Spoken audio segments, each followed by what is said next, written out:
As we enter 2021, we want to pause to take a moment to reflect on an important victory in the pro-life movement in 2020.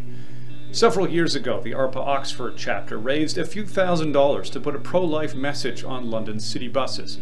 Jeanette Van Ginkel is a member of that chapter. So we did the ad from We Need a Law, which was Canada has no abortion laws. That's all the ad said. So we put that on the buses, and it was for a 3-month period. So we were told we found out through social media actually that they were taken down. And that was a surprise to us because we thought at least maybe LTC would tell us, but they didn't.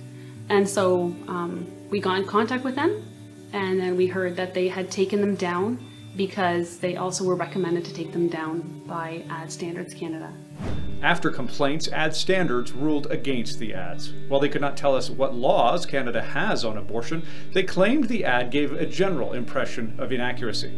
While not having any governmental authority, Ad Standards is a body that advises the advertising industry on whether their ads are inaccurate, misleading, or inappropriate. We ended up deciding that we were going to look into this and go into a lawsuit because of 2 reasons. So the first reason was because LTC had not informed us that they had taken down the ads in the first place, and we thought that wasn't right. And then the second reason was because our Ad Standards had recommended that they would take down the ads, and we felt that Ad Standards doesn't have any constitutional right to tell municipalities what to do with ads. So we felt that this was a good opportunity for us to speak up and have a voice and try to put a stop to that. But to explain this legal challenge in a nutshell, what we're saying is that the City of London, by taking down these ads, that they infringed our freedom of expression. And this is the main thrust. An Ad Standards decision, that is, a baffling, incoherent decision from an irrelevant body with no legal authority whatsoever, that decision cannot be a justification to infringe our charter rights in this issue.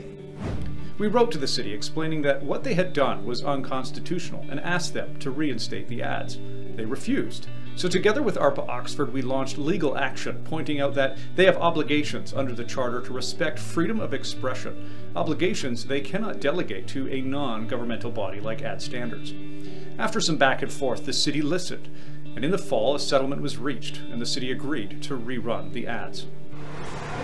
Hey everyone, this is Tabitha from We Need a Law here in London, Ontario. I've got Jeanette with me from ARPA Oxford.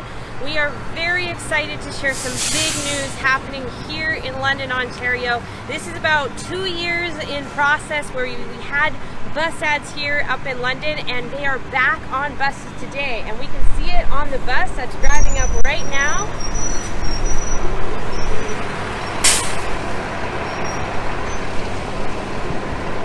We still have that ability to go out and speak to people freely on the streets and to be active in our community as a Christian. And I think now is the time to act, and now is the time to be awake, and because there is a lot happening, and sure, the future is uncertain. We don't know what's going to come in the future, but God is in control, and that's our solid foundation, that we know that God is in control and we don't have to be afraid, but that doesn't mean that we don't have to act either.